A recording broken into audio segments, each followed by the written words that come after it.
Ya, buenos días. Les doy la bienvenida a los alumnos del curso de verano de Recursos y Ejecución de la Universidad de las Américas.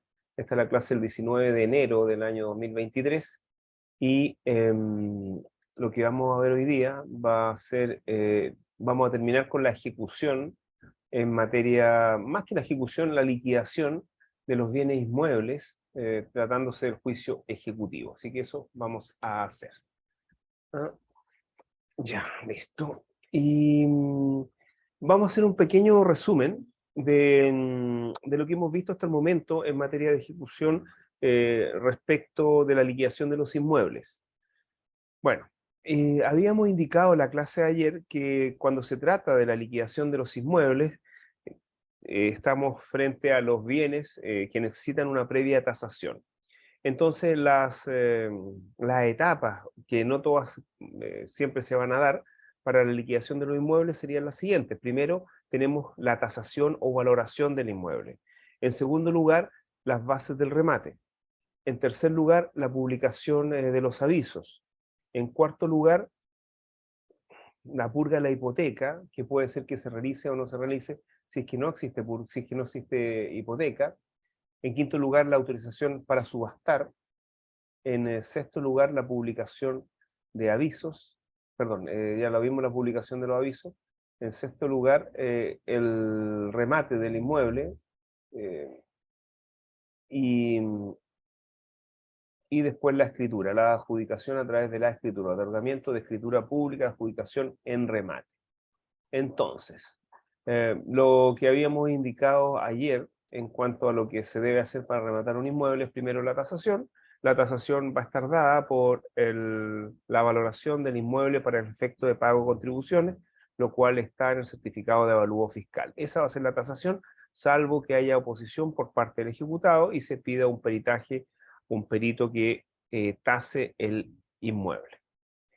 Una vez que tenemos la tasación, que la tasación puede estar incorporada a las bases del remate, tenemos la etapa de la base del remate, que es una propuesta que hace el ejecutante para que el juez la apruebe con citación del ejecutado. En este caso, el ejecutado se puede oponer a alguna de las cláusulas mencionadas en las bases del remate. Tenemos que las bases del remate son la reglamentación general por la cual se va a llevar a cabo el remate. Por ejemplo, lo primero es la individualización del inmueble, el precio a subastar, la forma de pago, la forma como los postores van a acudir al remate y las garantías que deben otorgar, el plazo para escriturar la compraventa, etcétera, todas estas cosas.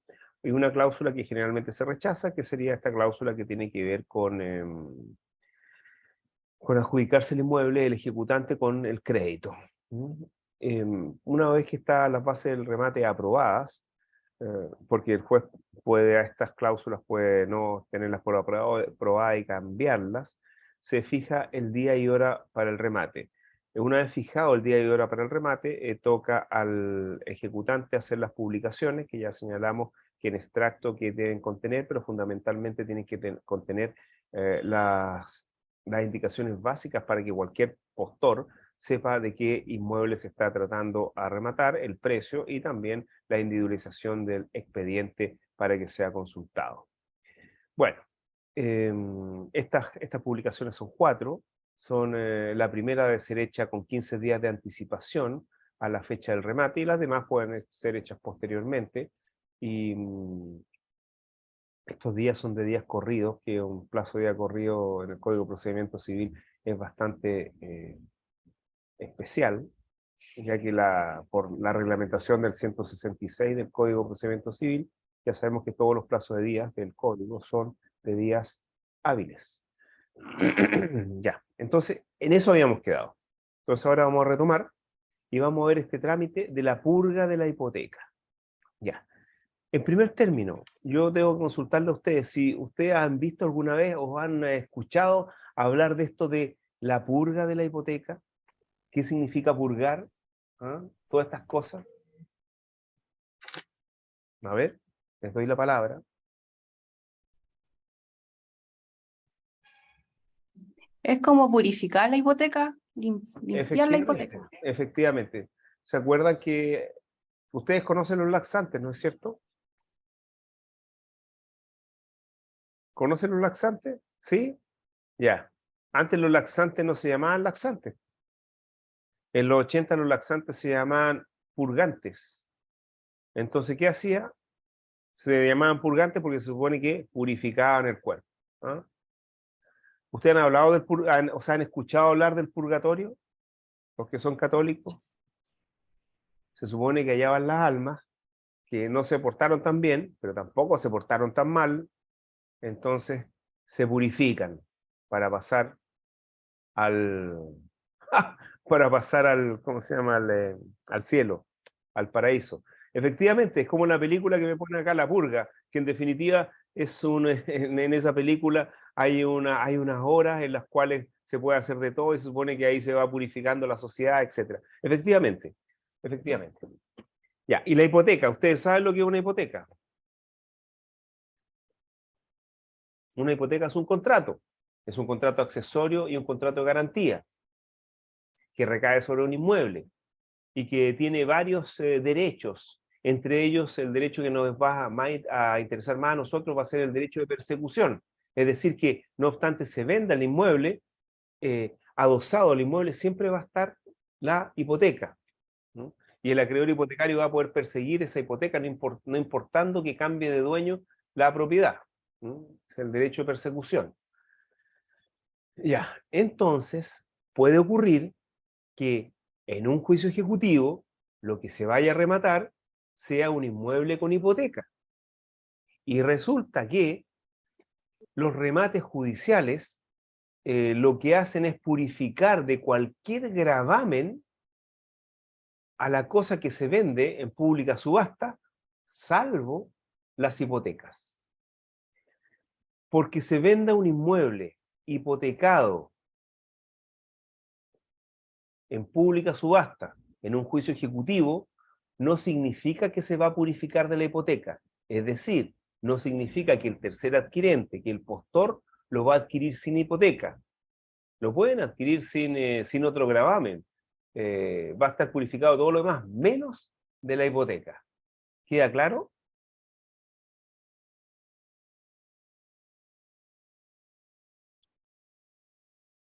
Bien, quedó claro entonces. Entonces, ¿cómo purificamos el inmueble a subastar de la hipoteca? Si por la mera subasta hecha por el juez no se purifica, bueno, a través del trámite de que estamos revisando actualmente, que es el trámite denominado la purga de la hipoteca. Ahora sí, toda esta introducción para llegar a la purga de la hipoteca. ¿Y por qué es tan importante? Bueno, en este sentido hay que tener claro que los, podemos decir, la industria o la actividad comercial que más vende inmuebles es que más vende inmuebles en pública subasta son los bancos. Y los bancos generalmente, para garantizar sus créditos, lo hacen mediante la hipoteca. Por esa razón, es importante para un adquirente, para un postor, el saber que está adquiriendo, cuando está pagando el inmueble, en la subasta, que lo está adquiriendo sin hipoteca, sin ningún gravamen. Y para ello, obviamente, tiene que asesorarse. Bueno, dicho todo esta introducción que ya hemos indicado, vamos a ver cómo es posible extinguir la hipoteca a través de la venta en un juicio ejecutivo, en pública subasta, que no basta con eso, sino que hay que cumplir con este trámite denominado la purga de la hipoteca, que tiene los siguientes requisitos copulativos. Vamos. Primero, evidente, el inmueble debe ser vendido en pública subasta, judicial, remate judicial. Dos, que los acreedores hipotecarios sean citados a dicho proceso. Y tres, que haya transcurrido entre la citación de los acreedores hipotecarios y la subasta, al menos el término de emplazamiento del juicio ordinario.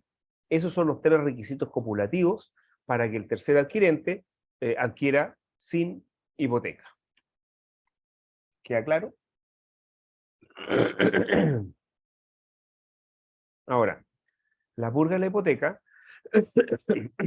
está tratada tanto en el Código Civil a propósito de la hipoteca, del contrato de hipoteca, como en el Código de Procedimiento Civil a propósito del juicio ejecutivo y del remate. En el Código Civil, en los artículos 2428, y en el Código de Procedimiento Civil, en los artículos 492. Entonces,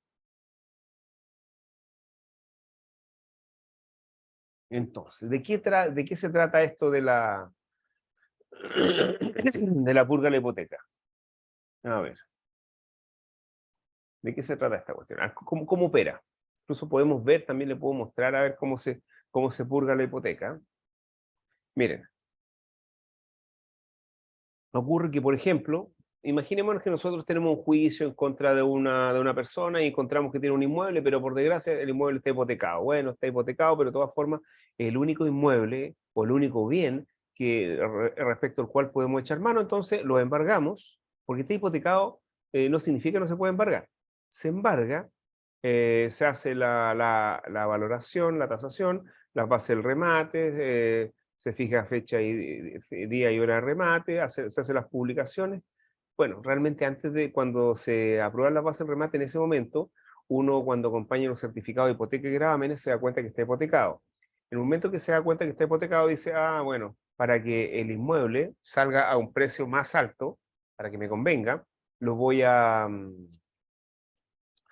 notificar a los acreedores hipotecarios, para que cuando se venda sin hipoteca. Entonces, ¿qué hago? ¿Cuál es el procedimiento que se utiliza? En definitiva, es notificar las bases del remate y su resolución al acreedor hipotecario. Entonces, ese acreedor hipotecario, por regla general, lo único que podrá hacer es decir, ¿saben? Voy a ejercer mi derecho que me da mi crédito privilegiado cuarta clase, el hipotecario, a pagarme con preferencia en la subasta. Así que eso voy a hacer. Y presentan un escrito, el banco generalmente, que son los acreedores hipotecarios, indicando esto, que se van a pagar con preferencia del ejecutante. Y después se pagará al ejecutante, porque un crédito, como le digo, privilegiado, que usted ya conoce cuáles son los créditos privilegiados. No debieran conocerlo. Entonces, para ello, se ejerce con posterioridad o paralelamente una tercería que es la tercería de prelación, es decir, el derecho que tengo como acreedor hipotecario a ser pagado con preferencia al ejecutante. Claro, es el 492, pero el orden de prelación está como en el 2472, por ahí, del Código Civil, donde está el derecho de prenda general y que me están haciendo una pregunta, que dónde están el orden de prelación, y el orden de prelación, como les digo, está en el Código Civil, respecto de los créditos privilegiados, que 2472 me parece, y siguiente. Entonces ahí ustedes lo revisan, por ejemplo, son créditos de primera clase, por ejemplo, el crédito de los trabajadores, las costas funerarias del deudor, etcétera, y otras cosas más. Pero fundamentalmente el número uno son los trabajadores, respecto de sus sueldos, remuneraciones e indemnizaciones. El número dos son los acreedores prendarios, el número tres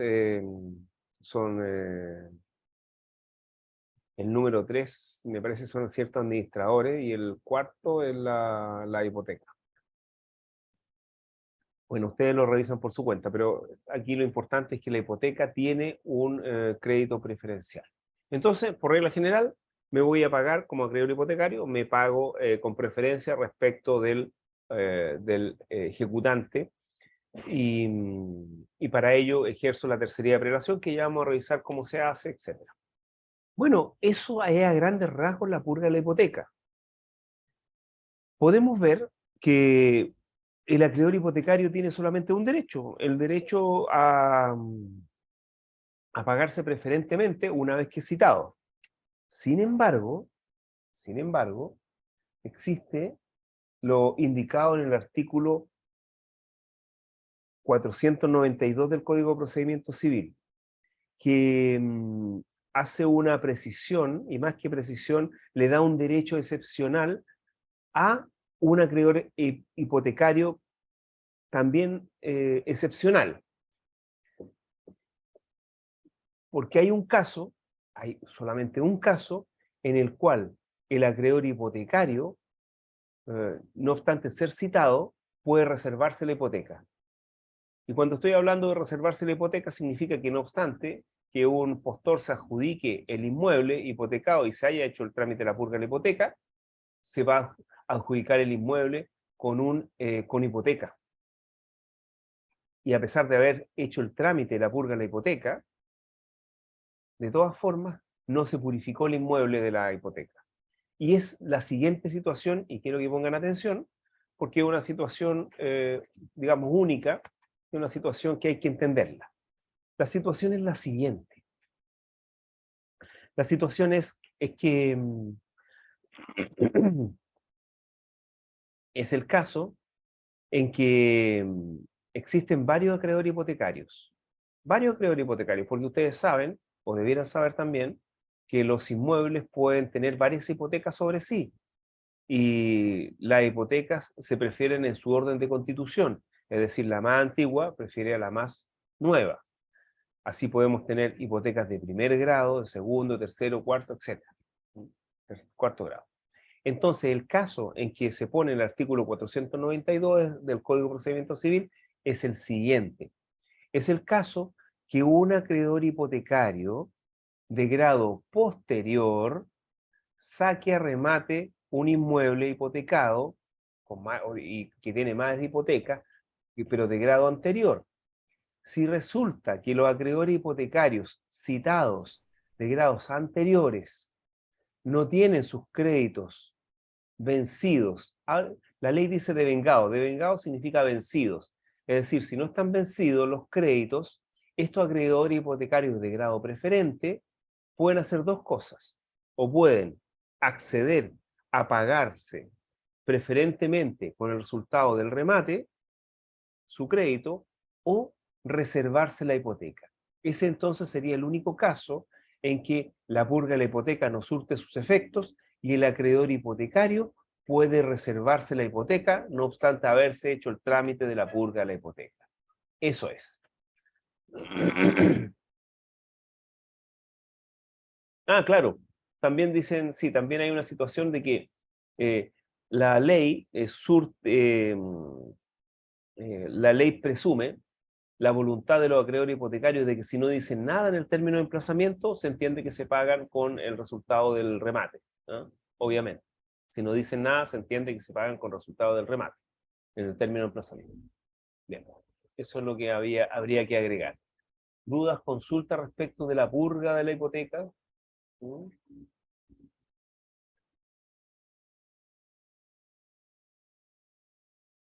¿No? Nada. No, me falta rojo. Ya. Bueno, en la prueba no va a entrar esto en todo caso. Vamos a hacer hasta la clase de ayer, ¿ya? Ya, sigamos para que terminemos hoy día, la liquidación de los inmuebles. Ya, entonces tenemos la tasación, tenemos las bases del remate, tenemos el señalamiento de día y hora, tenemos las publicaciones, tenemos la purga de la hipoteca, y ahora ahora vamos a pasar a otra etapa, que sería la autorización para subastar. ¿Qué significa esto, la autorización para subastar? ¿Ustedes se acuerdan del artículo 1464 del Código Civil? Ahí por primer año de Derecho Civil, cuando vieron esto del objeto ilícito, ¿se acuerdan de eso, no?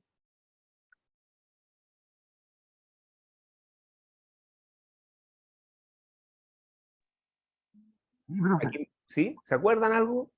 ¿Ya? ¿Qué decía? No, Que disculpa, hay estoy en objeto auto con ilícito. los A niños. ver, dígame los casos de Estoy en objeto auto con los ilícito. niños, pero lo voy a contar este vez.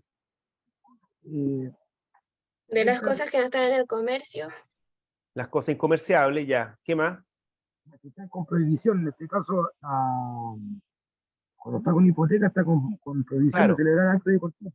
las que tengan precautoria, es decir, de prohibición de celebrar acto y contrato, y las que estén también, las que estén embargadas por decreto judicial. Aquí me hacen en el chat me hacen una consulta del orden de preparación de los alimentos. Sí, los alimentos también tienen una preferencia. ¿Ah? Y actualmente es casi una super preferencia porque hay que consultar el Registro Nacional de Deudores en casos de enajenación. Ya, entonces, efectivamente, em, hay, hay, hay objeto ilícito en la venta de inmuebles o en la venta de cosas que están embargadas por decreto judicial. Entonces no se podrían vender y ni siquiera se pueden vender en ventas forzadas, en remates judiciales. Por lo tanto, lo que tienen que hacer los jueces cuando van a rematar un inmueble en una venta forzada es autorizar la subasta. Entonces mandan un oficio al juzgado donde está embargado, al otro juzgado donde está embargado el inmueble, y para autorizar la subasta. ¿Ya?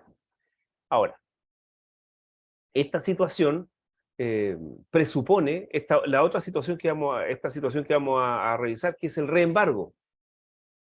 El reembargo significa que una cosa ha sido embargada más de una vez. ¿Está prohibido el reembargo? No, no está prohibido. Se pueden embargar las cosas todas las veces que sean necesarias, incluso en juicios separados. Pero el que llega primero en la etapa de enajenación judicial debe autorizar la enajenación o la venta forzada, que es un paso dentro de el remate. ¿Queda claro esto? Entonces hay que autorizar la venta porque como está embargada en otros juzgados, pero se entiende que son ventas que son voluntarias las que están prohibidas, y para que se pueda vender hay que autorizar el embargo, y el propio tribunal que va a enajenar, va a hacer la subasta, autoriza el embargo y oficia al otro tribunal. ¿Para qué oficia al otro tribunal de que se va a realizar una subasta? Para que también esta persona, el ejecutante en el otro tribunal, se haga parte en este juicio que avanzó más rápido. Y eso se puede hacer parte mediante una tercería de prelación o de pago, que ya vamos a revisar cómo operan las tercerías de prelación o de pago. ¿Ya? Bueno, la autorización, como ya lo dije, me están preguntando aquí qué pide la autorización. La autorización, más que pedirla, la decreta el tribunal que llega primero a la etapa de remate. Ya. Ya. Y vamos a otra etapa más, pasamos a otra etapa, al remate del inmueble propiamente tal, es decir, al día de la subasta. Bueno, pueden pasar varias cosas el día de la subasta. En primer término, lo primero que te va a tener que hacer el tribunal es ver si hay postores, porque si no hay postores no se puede hacer la subasta. Si revisa que hay postores, tiene que calificar las cauciones que han sido ofrecidas, y luego se va a iniciar el remate. ¿Cómo se va a iniciar? Partiendo del mínimo señalado en las bases del remate aprobadas. Si es que se vende, bueno, podrían pasar aquí dos cosas, que se venda o que no se venda. Porque nadie ofrezca. Si se vende el remate, si se vende el inmueble en el remate, bueno, obviamente se va a adjudicar a la postura más alta. Inmediatamente se va a proceder a levantar un acta de remate, el acta de remate. Que esta acta de remate va a dar cuenta más que nada de la audiencia pública en donde se realizó el remate. Es un acta, es decir, da cuenta de una actuación oral, la materializa de manera escrita. Esta acta de remate obviamente va a ser firmada por el postor, que se adjudicó por el juez y por el secretario. Ahora, esta acta de remate no equivale a la escritura pública, no hay que confundir el acta de remate con la escritura pública. Entonces, esta acta de remate va a ser el antecedente para que se redacte la escritura pública.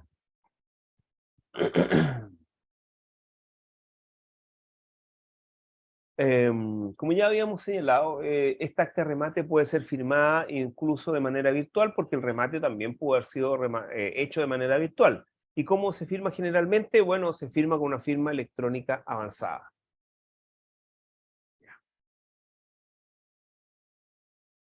Bueno, y tiene una serie de requisitos el acta, entre ellos obviamente individualizar al postor que se adjudicó el inmueble, la cantidad en que se adjudicó, poner el plazo también en el cual debe ser pagado el precio, etc.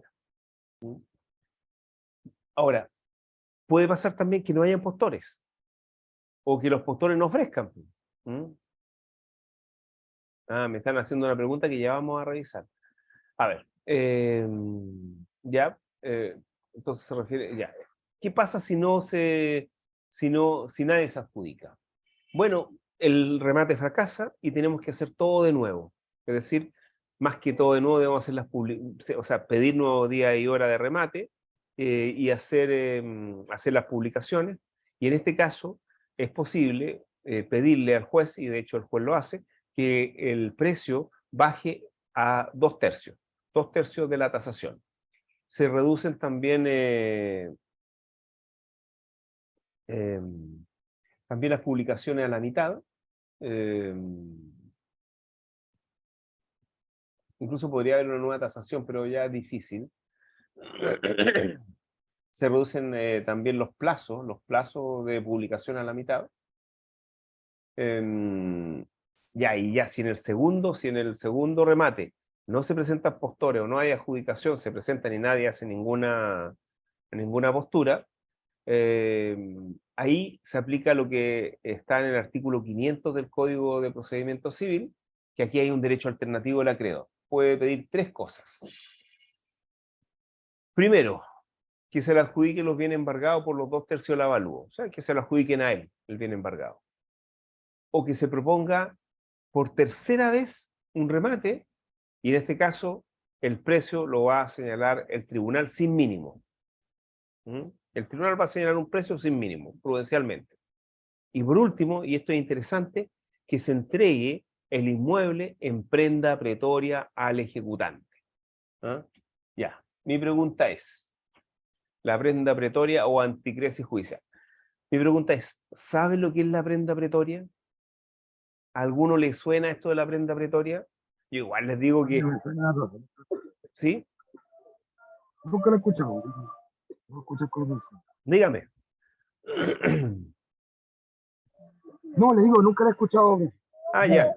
Yo igual les digo que vayan avanzando en el material para que la conversación sea más fluida. Pero en general, esto de la prenda pretoria son conceptos bien un poquito arcaicos, que son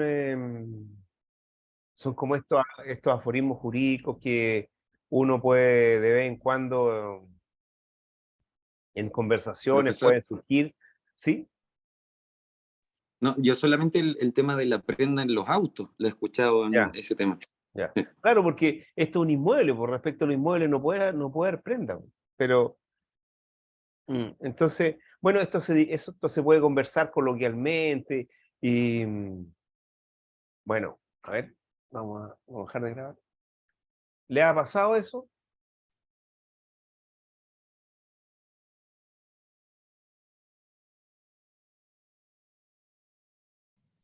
Sí, profe. Sí, por lo menos sí me ha pasado. Bueno, esa es la venganza del abogado, entonces. La prenda pretoria. ¿Ah? Bueno, y la prenda pretoria es algo muy sencillo. Significa que en el caso que ya han habido 2 subastas y no se ha vendido el inmueble, bueno, entregarle el inmueble al ejecutante para que se pague con los frutos. Entonces, claro, cuando escucha una persona un lego, escucha esto de que se pague con los frutos, con los árboles frutales que tiene el inmueble. No, con los frutos civiles. Ahí sí que quedan metidos. ¿Qué son los frutos civiles? Con los arrendamientos. Es decir, que se arriende el inmueble y que se pague con los arriendos la deuda. Eso es la prenda pretoria. ¿Ven?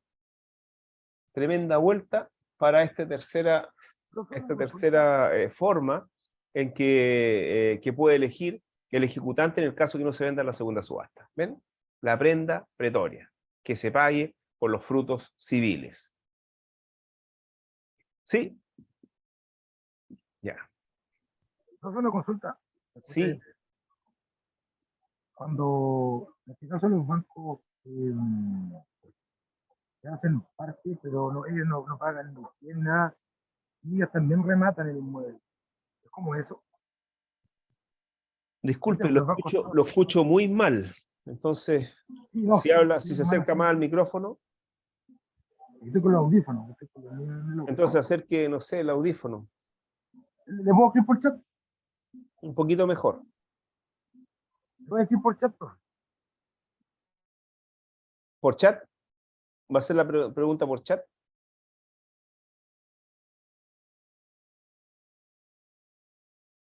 Ya, bueno. Ah, ya, ahí, ya. Aquí me escriben también una consulta en el chat.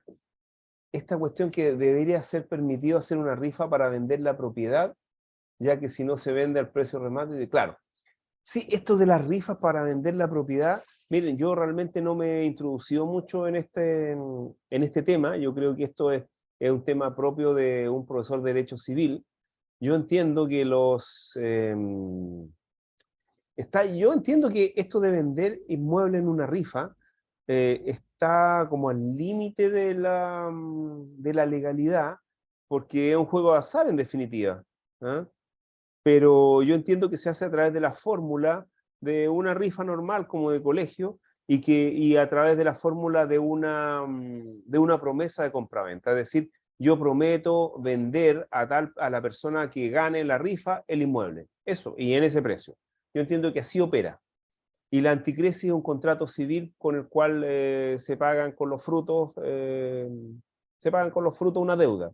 Ese es. El usufructo es diferente, porque en el usufructo, todas estas son consultas del chat, en el usufructo lo que hay es un uso y goce de la cosa, a cambio de, puede ser gratuito o puede ser legal, es decir, establecido en la ley, o puede ser a cambio de un precio también. Ya, aquí como están por allá. Profesor. Ah, ya, muy interesante. Aquí me están haciendo la pregunta de cuando los bancos son postores. El mismo acreedor adjudica... Ah, claro, claro, claro. Sí, efectivamente, eso es lo que yo le estaba diciendo, que es una cláusula que en general se rechaza cuando no es un banco. Cuando el que está vendiendo el inmueble, el ejecutante, no es banco, se rechaza esa cláusula de adjudicarse con cargo al crédito. ¿Por qué se rechaza? Porque se entiende que es una forma autotutelar, y la autotutela ustedes saben que está prohibida, por regla general prohibida, permitida en ciertos casos específicos, con pinzas. Pero ¿por qué a los bancos les permiten adjudicarse con el crédito? Le permiten adjudicarse con el crédito porque los bancos tienen una regulación legal en cuanto al tiempo que pueden tener las propiedades bajo sí. Tienen toda una regulación para deshacerse de esas propiedades que adquieren en remate.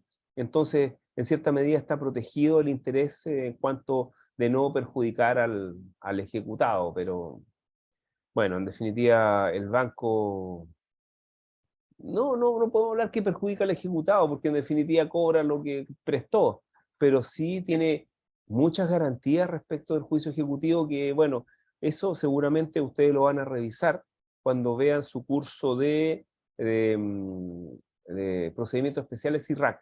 Ahí hay una cápite en el programa que se denomina el hipotecario bancario, y ahí van a ver cómo la Ley General de Bancos modifica el Código de Procedimiento Civil en cuanto al juicio ejecutivo, y le da una serie de garantías a los bancos para rematar inmuebles.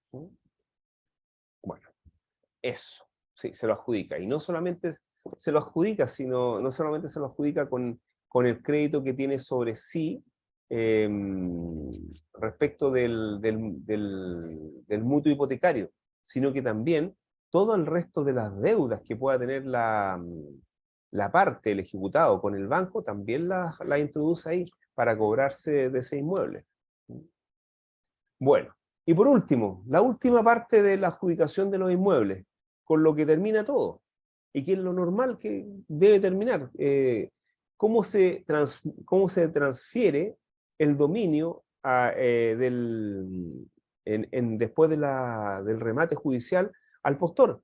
Bueno, se transfiere a través de la tradición que solamente se puede realizar respecto de los inmuebles con la inscripción de la escritura pública en el registro de propiedad del conservador de bienes raíces respectivo. Esto es por mandato expreso del artículo 1801 del Código Civil.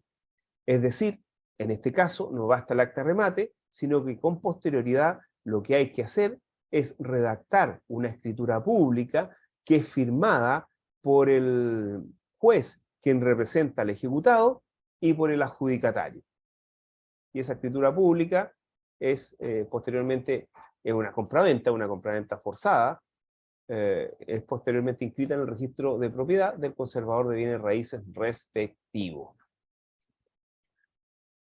Y así el postor adquiere el dominio sobre el inmueble y, bueno, es constituido también en posesión, como ustedes saben, y se realiza la tradición. Todo esto conforme al artículo 497 del Código de Procedimiento Civil y 1801 del Código Civil. Ahora, esto igual es complejo, porque en la práctica, cuando ustedes llevan la escritura pública al conservador de bienes raíces, ustedes deben llevar una serie de antecedentes. De hecho, tienen que llevar todos los antecedentes relativos a la validez del procedimiento. En definitiva, llevan todo el expediente. Yo la última vez que hice esto fue el año 2019, en una causa de papel, una causa bien compleja, porque había unas autorizaciones para enajenar, una curaduría entre medio, y una interdicción. Entonces fue bien complejo. Y tuve que llevar un alto de papeles al conservador que tenía donde estaban contenidos el procedimiento de interdicción, el procedimiento de autorización para enajenar, y el remate, y todo el remate. Entonces eran un legajo de papeles bastante grandes que representaban el expediente, porque como les digo, eran causas de papel.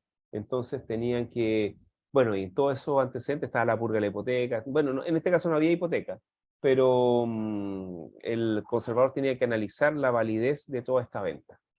Actualmente es mucho más sencillo, porque uno, me imagino que, yo no lo he hecho actualmente, pero me imagino que uno deberá pinchar el ebook y entregárselo en un pendrive al conservador, me imagino, o señalar dónde está señalar los datos para que el conservador revise la página del Poder Judicial, que es más sencillo. Bueno, eso sería entonces, con esto terminaríamos la liquidación de los bienes sujetos a previa tasación, dentro de los cuales lo que revisamos con detalle son la realización de los bienes inmuebles en el juicio ejecutivo de obligación de dar. ¿Ok? Bueno, dudas, consultas respecto de este tema.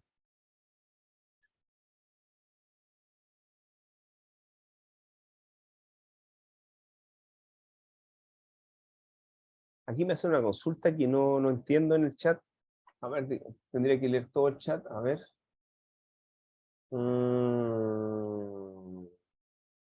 No entendí. Pero bueno, dice, eso lo tiene que llevar el acreedor ejecutante o lo manda a realizar el juez. No sé, ¿la adjudicación? A ver, si me hablan de la adjudicación, todo el movimiento en el proceso del juicio ejecutivo, de todo en general, debe ser activado por el ejecutante, salvo ya la parte final, en donde el postor